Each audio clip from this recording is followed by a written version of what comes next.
Sharon here. Today we're going to speak about books that we are busy reading or that we have read. Welcome to all of you.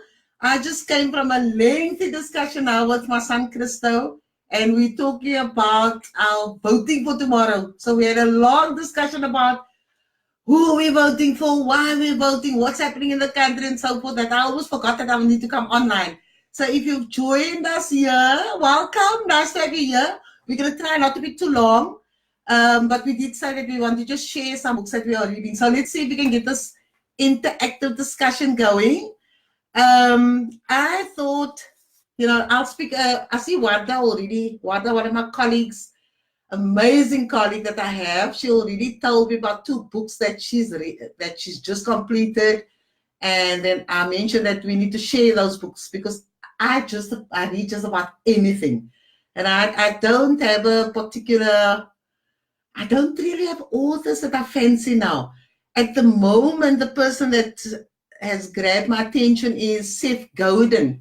So I thought maybe I can speak about that book that that I've just read a few weeks ago, and it's called The Dip. So maybe I should speak about that. So if you're online, just say hi to me. And if you can hear me, look, like I told you, I somehow seem to have so many internet problems. So what I'm going to do, maybe I should just kickstart the discussion. And hi to you if you are there. Glad you joined us. We're not going to be too long, but I want to hear what are you reading. Okay, because we know reading is very important. And if we're working in education, I think it's critical that we should be reading. Right? We shouldn't only be reading our curriculum and different planning, that we need to do, and on the methods that we must use, but we must also read for entertainment, and we must read to stimulate our brains and read from a diverse section of the different, disciplines. If you're a teacher, we don't have to just stick to teaching material. We can actually read what the psychology journals are saying, what the business journals are saying, because the larger our pool of knowledge, the better for us, because we can actually use all those different models and try to make sense of it.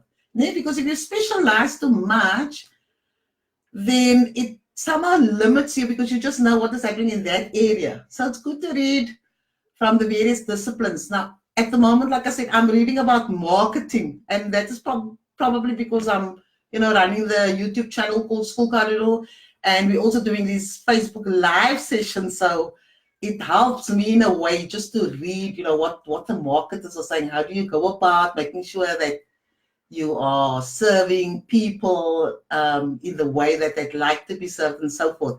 Hi, Jason. Lovely to have you here. And Jason says, hear you loud and clear. Jason, I'm literally shouting here in my study area.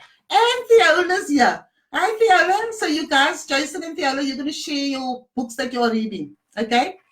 Maybe I should just kickstart the book that I wanted to talk about tonight is called The Dip. And it's written by Seths Godin.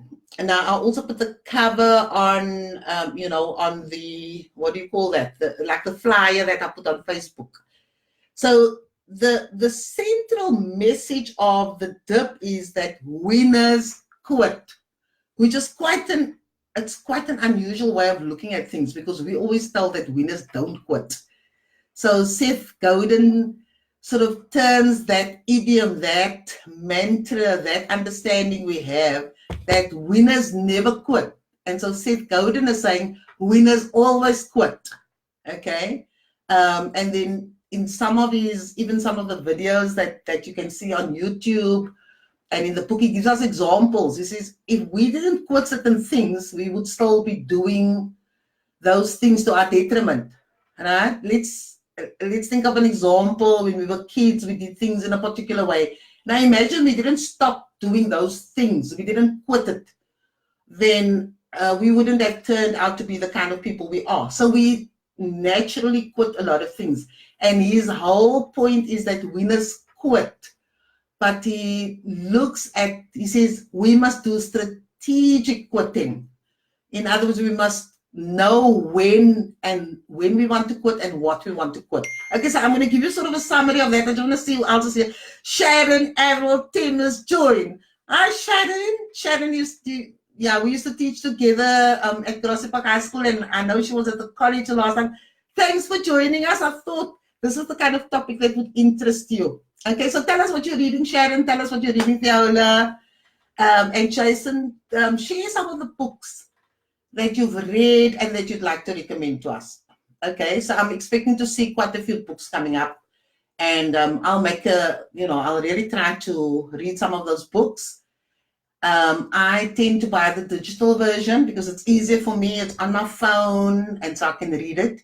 And if the book really grabs me, then I'll buy the paperback version as well. But most of the time, like this book that I'm talking about, The Dip, I've got the electronic copy, the digital version, and it's not expensive, and it's an easy read. It's a quick read. Seth Godin also writes in a way that is entertaining. It's conversational. There's no heavy jargon in there. He's a marketer. He's an entrepreneur, and he's a best-selling author. But he's got this amazing way of writing simply and using examples that you can relate to. So I would actually recommend that you read the book. Okay, and it's all about really about quitting strategically. Okay. Bojan. Hi, Bojan. I like that Bojan is waving to me now. Bojan, did you make up your mind who you're voting for already? Okay. So, guys, share some of the books that you're reading, or that you have read, or that you'd like to recommend to us. So, like I said, I'm going to just talk about The Dip. That is a book by Seth Godin. You can Google him. He's a well-known blogger. What's interesting about him, he still runs his blog on a service that is free. I think it's the Typeset. He actually doesn't pay for his blog, right? He doesn't use a platform where he needs to pay. And that just goes to prove that when you write and there are people that like what you write and they're interested, that people will come regardless of the platform that you're using. Okay. So he's well known. He did quite a few TED Talks, so you can research him. It's Seth, S-E-T-H, Godin. I hope I'm pronouncing his surname correctly. It's Godin. And one of his passions is the spreading of ideas. So he sees that as part of his mission, that he wants to help to share knowledge so that people like us can also learn more, and in that way we can spread ideas. What I like about what he says is that when you want to sell something, when you want to promote something, then you always need to remember that you need to find people that are passionate about your product or whatever you're selling, your idea that you're selling. When people are passionate about your product or your idea, then those people are the ones that sell it. So you don't technically sell your own product. You can spend a lot of money on advertisements and doing all kinds of fancy things. But Seth Godin says, the only way that you're going to get a following, an audience, people that believe in you, is when other people tell their friends about your product, about your ideas, about your channel, about, whatever you're doing, about your school. Let's just sit quickly and think about your school. How does your school build its reputation, right? You can bring out the best brochures. You can bring out the best newsletters, looking all glossy and so forth. But who's really selling your school? Your parents and your learners and your teachers. So if you're giving the best at your school to your learners, and you're creating the kind of environment where your teachers feel valued and respected and they can't wait to get to school, guess who is going to build your school's reputation? Those very people. So it's not really what we're saying, Yes, on the one hand, it's what we're saying, but if we really want our ideas or our reputation to take root, then we must convince other people, must influence other people, must get other people to buy into it. Because only when they sell the idea, then others will follow. And it makes absolute sense, because why would you buy a particular shoe? You'll see somebody wearing the shoe, it looks fantastic. You'll ask questions about, where did you buy that shoe? Where did you buy that dress? Where did you buy that hat? Where did you have your hair styled and so forth? And then that hairdresser, that salon, or that shop where the dress was bought will then get another customer. And it's not because you saw the advert in the newspaper, right? It's probably one of your friends or somebody that you passed in the street that you saw and stopped and asked. And in that way, we start spreading ideas. And in that way, people's reputations are built. I think it's quite interesting because, and I'm always doing this sidetracking, but, this world is all about me. I sat up late and I did this and I did that and I brought out this document and, we're always acting like messiahs. We're always acting like the whole world must be thankful for what we're doing. Now, people like Seths Godin, who's a marketer, like I said, in the marketing world, the marketers know, most of them, those who really have deep insight, they know that it's not all about you. People don't really care. We must get real with that. People don't care how much effort you put into it, how much money you spend. People only care if you care about them. And that is sort of the kind of thinking that Seths Godin sort of advocates. Okay, let me just see who else doing. Hi, Zenith, lovely to have you here. I like it, the fact that you're becoming quite a regular. Thank you for that. And then Zalda Kennel Mentor, all the way from Ladysmith, joined as well. Hi, Zalda, you're voting tomorrow. I went to Zalda's school, I think about 2 or 3 years ago, and had an amazing time with his staff. Such a warm staff, and so willing to learn, and so willing to just entertain different things. So we spent quite a few interesting hours together. So I'm glad to have you here, Zalda. Okay, let me see what Theola says. Theola says, I love reading. However, I see myself as someone who reads for information, factual information, or self-help. I don't read for enjoyment. No, Theola, you must read for enjoyment. I simply don't have the time. For example, if I struggle with leadership, I'll read up on it. If I struggle with, let me just see. Theola gave a nice long message. If I struggle with discipline, I'll read up on that. I really wish that I could just switch off and read for enjoyment, but I can't. I envy people who do. Maybe you inspire me to read books. That's a tall order. Yes, we can sort of just encourage each other, But just on your point about reading, I also tend to read if I need information. Let's say last week we spoke about reading, right? So I have certain ideas about reading, and because I'm very interested in what is happening out there in education, what's happening in terms of curriculum and so forth, I do quite a bit of reading. And so when we did the reading Facebook Live, I, of course, went and I read specifically on those articles. So, yes, I also read if I need information, but I also try to read from a variety of sources, like Seths Godin. I'm sure a salesperson will read about Seths Godin. People who are the business world, they love Seths Godin because somehow he comes from that industry, from that world, right? So they'll find him exciting. But there's, you somehow stretch your brain to think differently when you read about different disciplines. So your education will take a particular slant about the topic. I'm just sort of touching on your point here. Education will give you a slant of the views that are dominant in education around a particular idea or a topic.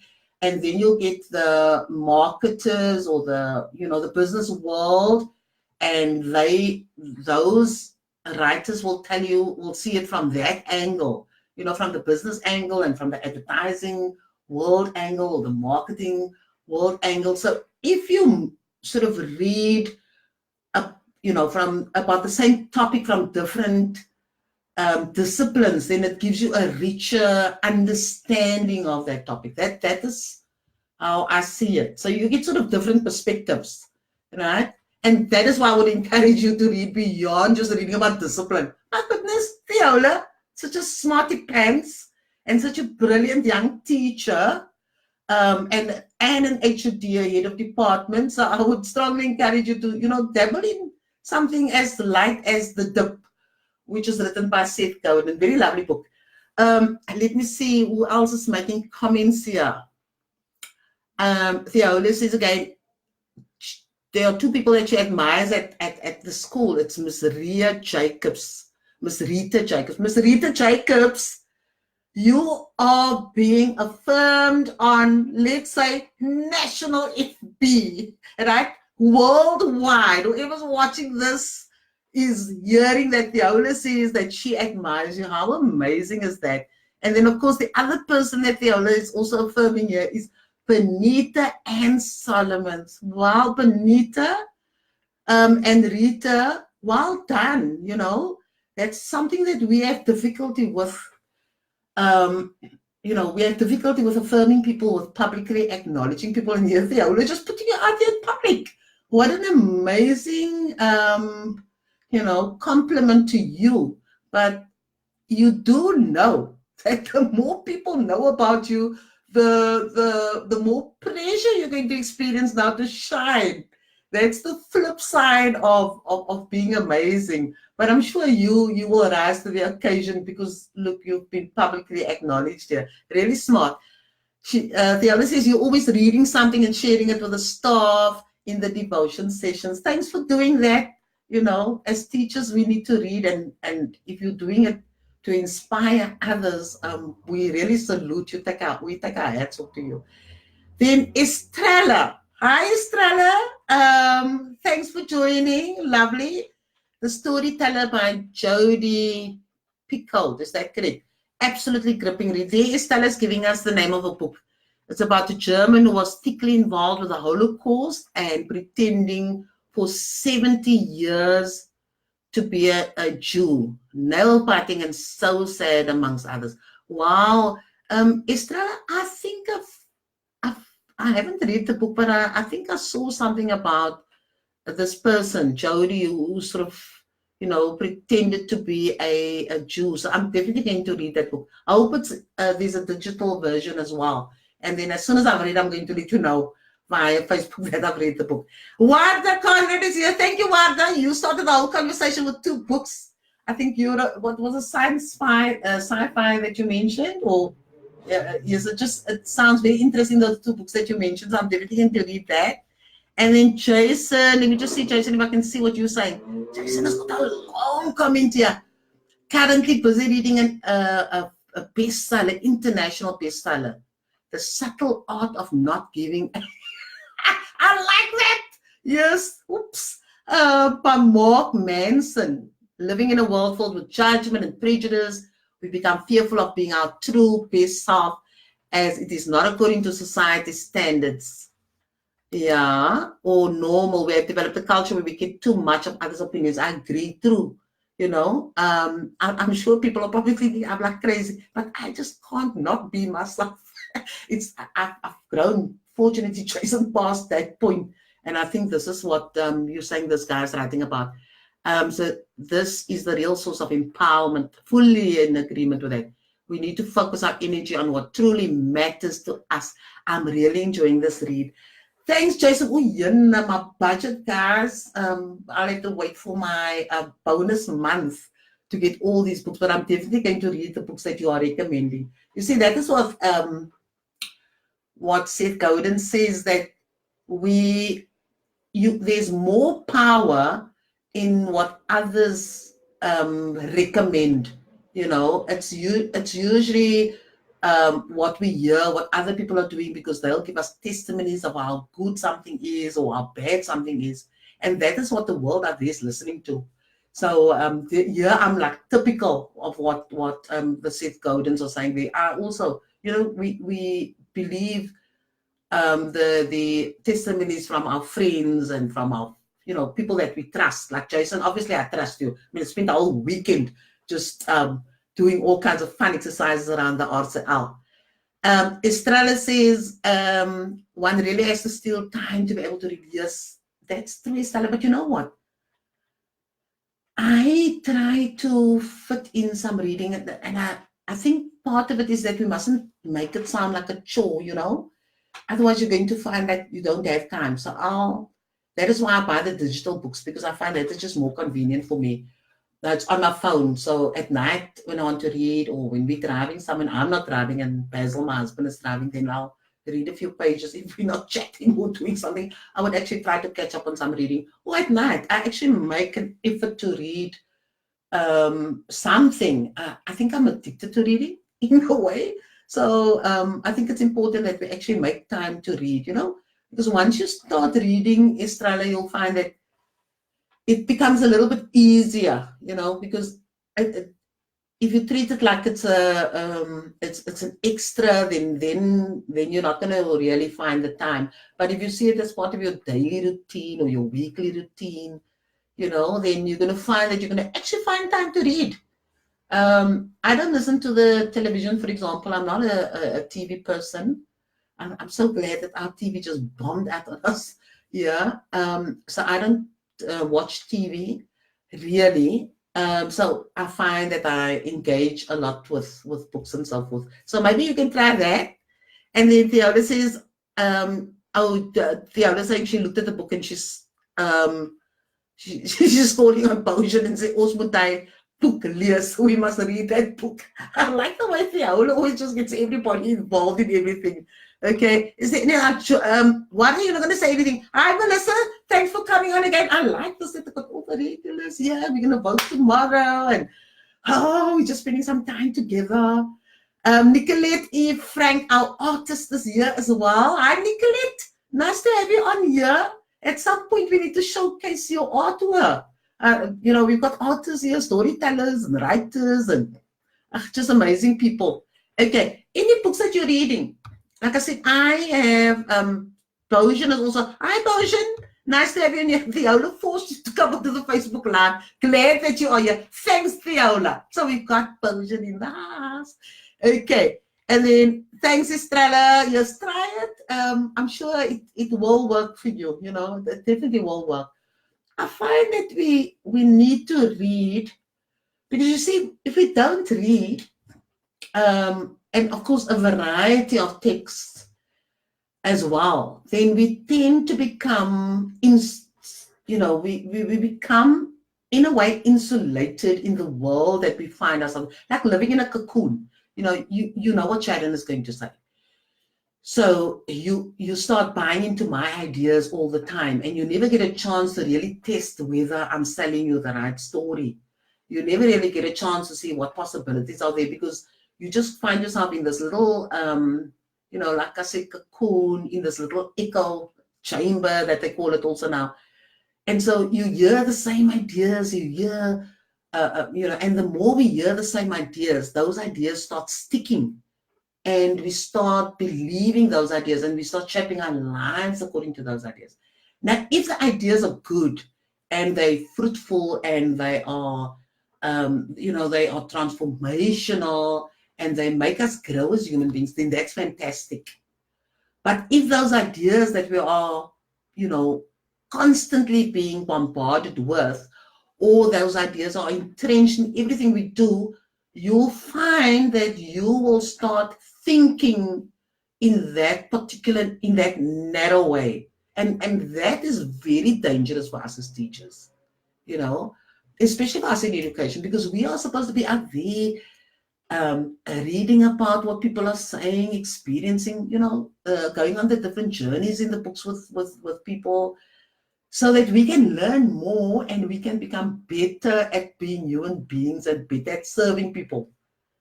So can I just go back to school quickly?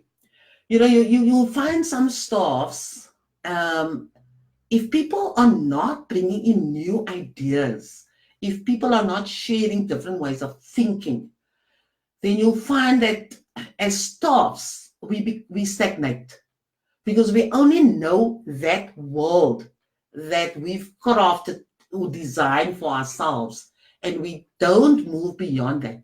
So anything outside our world will sound like a threat, and we'll become fearful, and we'll become almost overprotective over those ideas or habits or ways of doing things and saying things and so forth. So that could be very restrictive, and it also blocks us from becoming better than we are. Okay. But if you've got a lot of different ideas coming into the space, it challenges your thinking. It forces you to go and engage whatever the person or people are saying. You have to think about it, and often it will challenge. Yeah, it will challenge your perceptions. It will challenge the conventions. It will challenge the ideas of wisdom that you have, and you'll start looking at things differently. Okay. And I think as educators, we need to be less fearful of the unknown. Just bring in those ideas.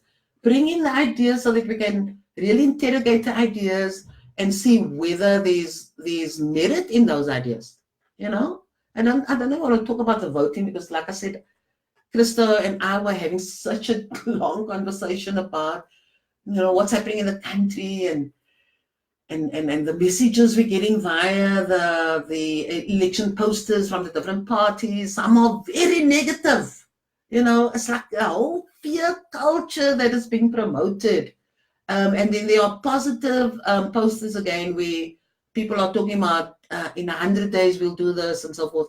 And so you can see that. So if you just lock onto one kind of thinking, then obviously you will just cut out all the other posters. But now, fortunately for us, we are thinking human beings, so we sort of look at all the posters and try to, what is actually the hidden message behind that poster over there?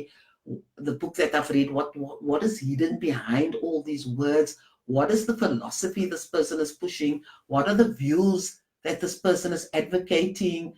And then we can, we can sort of interrogate that and see if those ideas can stand the test of time, or if we agree with the ideas, or if we disagree. But at least we show that we are thinking, and that we like to be challenged. Okay. So why am I doing all the talking this evening? It's supposed to be a multi-chat, guys. Nikki Lewis is also here. Hi, Nikki. Thanks for joining us. And then Jason says, Sharon, what will be the title of your autobiography? Jason, okay, what shall it be? Sharon, the woman who tried everything in her power to serve the people, to serve the educators, I don't know. You're really putting me on a spot here. But I would probably think something like that. Bojan says, when I was younger, not that I'm old now. Yes, Bojan, we want to see a photo of you. I read No Excuses by Kylie. A cow may not. His arms were amputated at the elbows and legs at the knees, but it didn't stop him from becoming a wrestling champ. Wow, that's awesome. I saw a video of him recently where he climbed to the summit of Everest. But now I try to read sport autobiographies, like to the point by Herschel Gibbs, and Politically Correct by Peter de Villiers. Lovely. I like your the variety that you have, the potion. Yes. When you've done reading those books, you must let us know what Peter de Villiers is saying, especially shame, poor man. It's always being harassed by the media, And if we don't read and we just consume information from one source, like, let's say, mainstream media, Peter de Villiers gets a very bad, he gets very bad press from the mainstream media. But if you watch the Facebook pages, you get a completely different view of him there again, I think with Peter de Villiers, and I hope I'm correct here, but I think his daughter was going through a tough time with cancer, and he used to go to the chemotherapy sessions with her. I hope I'm correct, that I saw that about him. I thought, wow, look at this, father really showing that he cares and that he would rather sit there and spend hours with his daughter. What a powerful message. And I thought that version of a Peter de Villiers versus, people mocking the way he speaks and all those things. Okay, yeah, you're supposed to be chatting with me. Let me see. Nobody else is chatting. Okay, so yeah. If you have other books, I don't want to drag the session out too long because I think, tomorrow we're going to vote and we need some chill time. But I think we really need to read. And I just want to give you a little bit about the dip that I said I'm challenging all of you to read. I think it's about 100 pages. But the key message is that winners quit, right? And Seth Godin says that we believe that it's a myth that winners don't quit. And what he's saying, we need to understand, we need to quit strategically. We need to know when to quit. So whenever we do whenever we want to drive our passion, we want to drive a process, or we got a project that we want to run, say for example at school, if you want to take a different stance in terms of what are you going to do in terms of the literacy levels at your school, and you're going to drive a particular process around that. Now, according to Seth Godin, he says, whenever we start a new process, when we're discussing it and so on, and we're going to do something new, then there's a lot of passion, there's a lot of energy, there's a lot of excitement. We're really in the honeymoon period, and so you work out all your tactics, because you've got your strategy out there, and you're working out all the tactics, how you're going to get to your point. Now, what Seth Godin is saying, we need to understand that whenever we start a project or we start a business or whatever we're doing, we need to know that there is going to be trying times. There are going to be those challenging times. There are going to be times when you want to give up. There are going to be times when things are going to fail. There are going to be times when you have to take a different route. There are going to be times when you have to drop all the tactics that you are using, all those action plans that you designed may not bring you closer to your goal. So there are going to be times when you're going to have to take these detours and so forth. Now, when you start a project, he says, you need to understand that is going to happen. But you need to keep focused on the goal, where you want to be, the success story that you're going to tell at the end of the day. And so when you're working on a project, you need to know you're going to go through those hard times. And you have to ask yourself whether you are prepared to make the sacrifices, whether you are going to stick through with that project or that process or that system or whatever you're doing, that business, whether you're going to stay the entire way with your business or with your project, right? Whether you're going to stick to it right through to the end, so that you work through what he calls the dip. Now, Seth Godin says that when he mentioned that, he says quitting is a strategic strategy. In other words, there are times when you quit because you want to say, right, this is a dead end. We're getting nowhere with this. So we're not going to spend more of our time, our energy, and our money on this anymore. We're going to change course. Right, that would be seen as strategic quitting. In other words, you're packing your bags and saying, no, this is not what we have to do. We're going to have to change course, and then you quit. Then you stop. So that is strategic quitting. He says, but if you're on that route and you're pushing through, and you know that these distractions, these obstacles, these challenges that you're experiencing along the way, it's just par for the course. You will continue, acknowledge that, and you will make sure that you get right to the end. Now, he says most of us quit at the wrong times, right? Or we start something, but we're not passionate about it. We're not serious about it. We didn't give it enough thought. We didn't research it properly. We don't know what the challenges are going to be. We don't even know what success is going to look like at the end. He says, now that is one of the obstacles. So we go on, we start a journey, and then we get to the point where things are not so rosy anymore, and then we quit, right? And we just pack up. And sometimes this is we quit just before the tipping point, just before you get that when you're going to have some success. People quit because they can't handle the heat. So I was thinking, when I just sort of browsed the book again, I was thinking, this typical, now we're sitting with this literacy issue that we have, serious literacy challenge.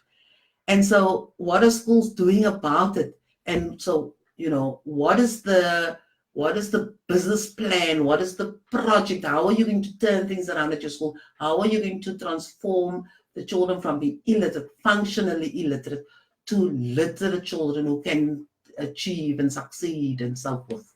How are you going to do that? And what are the tactics you're going to use, and what are your plans? What are the possible obstacles you're going to have along the way?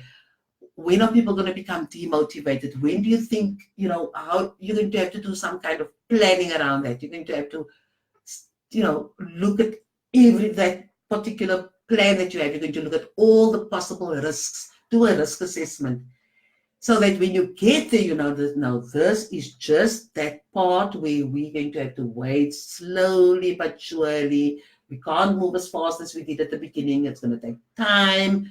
We're struggling now to get the children here. We're struggling to get the parents on board. We're struggling to get the teachers on board.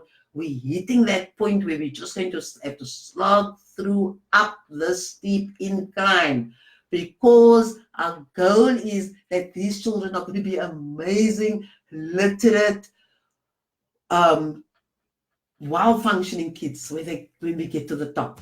Okay, so that is when you have to go through that dip. I say sometimes so it's sort of like starting a project, getting into that dip, right, where all the challenges are, but you're always staying focused. That is the end goal. What Cocoon says this, what he also calls the cul-de-sac, right? He says that is like a dead end. It's like people do things all the time. You let's say you start a project, you start something, and then you do a lot of stuff all the time, and you're just moving around and not going anywhere, but nobody wants to change course. It's like you're going absolutely nowhere. And when he says, when you're in that kind of cul-de-sac, that's the time when you must quit immediately. I like that, actually. So I thought to myself, I must actually apply that in my life also more often. Check, when am I in that cul-de-sac? When am I getting stuck? When am I just doing things, moving around, making no progress? When do I call it quits? Because winners quit, he says, right? So when do I quit and say, right, I'm stopping right here, not spending any more of my time, my energy, my emotions, using, messing up my psychology, messing up my brain, messing up my mental state. I'm giving up. I'm stopping here with this right here, right now. And I'm going to start afresh with something else. Okay, I think that's quite a powerful message. But you must read the book. I don't want to give you everything, because then they say they call it a spoiler. You say too much, and then people, when they read it, and they just hear your voice, they don't hear the voice of the author. So that is sort of what he's saying, that you must quit, but you must quit strategically. And he says often we quit at the wrong times, because when we're in a dip, when we're onto something good, but we don't want to stay, and do whatever we can to make sure that we reach our goal, then we give up, and then we quit. And that is the wrong kind of quitting. Okay, we must quit when things don't work out for us. Okay, so that's enough from my side. Let me just see anything else. I need to get that book, says Jason. Yes, Jason, that was the idea. Hi, Naomi. Thanks for joining. Happy birthday to you. I wasn't invited for soup this year, but it's fine. Naomi's here, my best buddy, also an author. I don't know if you've read Jonathan Jansen, Professor Jonathan Jansen. That guy is my hero. Besides us being neighbors, if you want to read some of his books, you should. He writes in a way that, it makes sense. He writes a lot about education, and he's got some sound ideas about education leadership. So I would really advise you to read that. And then he and Naomi wrote a book called Sarah, about their mum. So that's also a nice book that if you want to read it, about the mum that, about the Cape Flats life and the mum that really just kept the family together. But you must read the details about that. Judy, Nita. Hi, Junita, you're almost at the end. We're almost finishing off. Theola says, sounds like a mastery challenge. Yes, Theola, I would advise you to read it. Theola, you sound like the kind of, I would have loved to teach with you, because you're so full of energy, so much passion. I follow what you're doing, and I, like I said previously, definitely coming to visit you. Judy Fillmore is also here. Hi, Judy. Good gracious, nice to have you here. And then Keith Nickett. Hi, Keith. Keith is, Judy is also one of my past classmates. Judy is now working at UCT, amazing person. Judy, you're the one who introduced us to the Mills and Boon books when we were at school. Yeah, Judy's one of those avid readers, Give Judy a book and she can't stop. Judy, just tell me that's not true. And then Keith, Keith is one of our amazing leaders at Westerford High School. Hi, Keith, glad to have you here again. We're just chatting about books, and I want you guys to make recommendations. So you can see above, Jason recommended a few books, Theola recommended, Estrella gave us names of books. So we got a lot of reading to do. Okay. So yes, and then of course I just shared about this book called The Dip by Seths, and I just love this man. He wears glasses, yellow glasses. He's so different, but it ties in with what he says, because he says you must do something remarkable. You must do something that stands out. Now, to wear yellow glasses immediately captures your attention, right? He's also got another book called The Purple Cow, which I didn't read. I read about 3 of his books. I sometimes become obsessed with an author. Like in this case, Seth Godin is on my, sort of on my digital bedside table. And so I'm reading his books, but I like his ideas. I like the fact that he's giving good ideas about how we need to view life. So he's not talking about marketing. He's talking about more about how do you add value to people's lives, and how do you understand those processes, how people respond to your ideas. So we can't just, give people pages and pages and pages and pages of stuff. You must show people you care, and you don't worry about you. You worry about the people that you're working for. Worry about the people that you're serving. So I like that message. So if all of you read The Dip, we can perhaps share more about The Dip at some point, but it's a quick read. It's a short read. Okay. Anything else? Jean Allison Human, the principal of Simonstown School, is on Facebook Live. Hi, Jean. Lovely to have you here. Jean is one of the people we shared books with. Jean, I don't know if you can remember, I don't know if you ever returned Noel's book, but it was one of, what is his name? Anthony Robbins. Anthony Robbins, a motivational speaker, writer, and so forth. We still read that book together, Jean. I don't know if you can recall. Okay. So yes, I like the fact that we're all reading still. Yeah. Anything else you want to say? Maybe I should just share this. I've referenced Noel Isaacs before. Noel is the principal of Florian Primary School. Now, Noel, myself and Noel and Cassidy of Steenberg Primary School, and Lavinia Davis of Squeal Primary School, and Lamise Rabani of Prince George Primary School in Lavendale. We used to be in a little reading group, so we used to swap out books. They were also part of a mentoring group, so we had sort of like compulsory reading, and we read things like mental models, and we had to read 6 Secrets of Change by that Canadian academic. Can't get to his name now.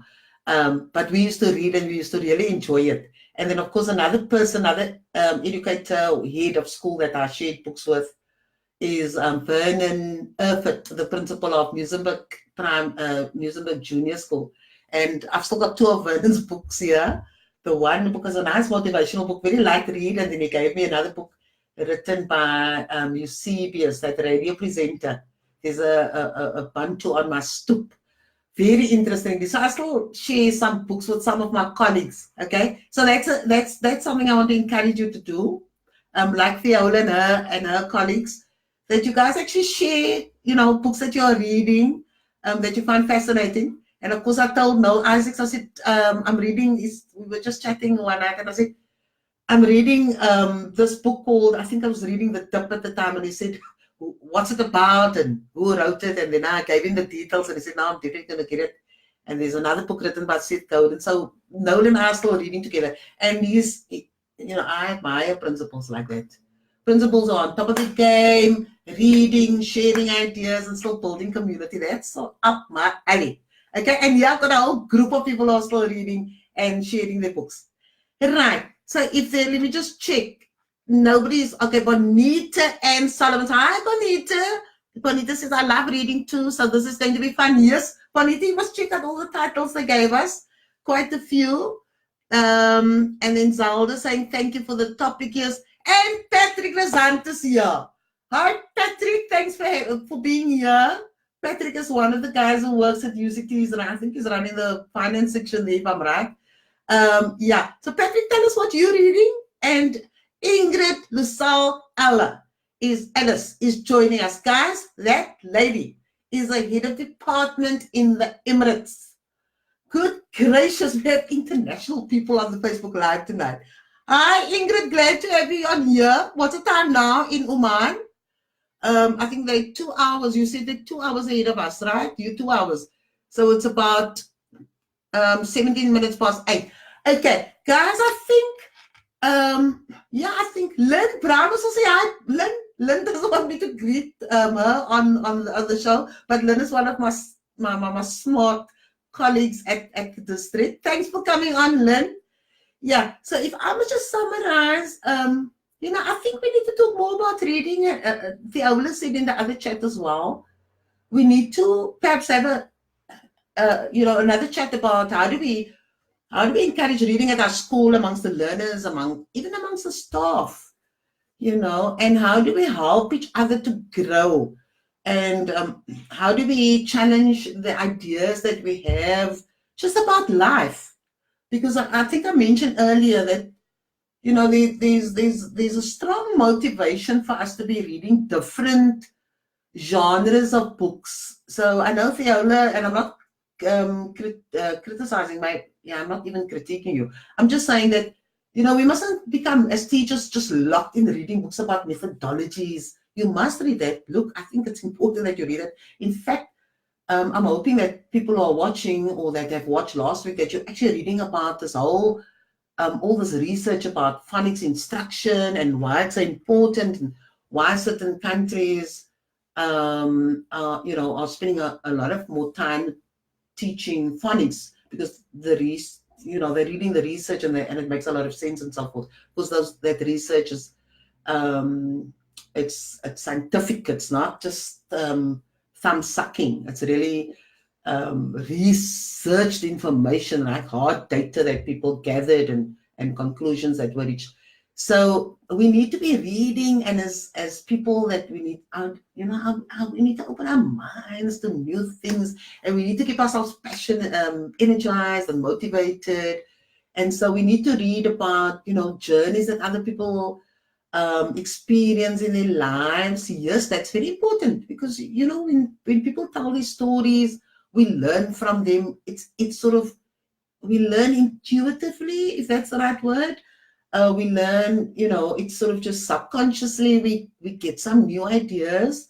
So we don't have to stick just to the hard facts. We need to read light materials as well.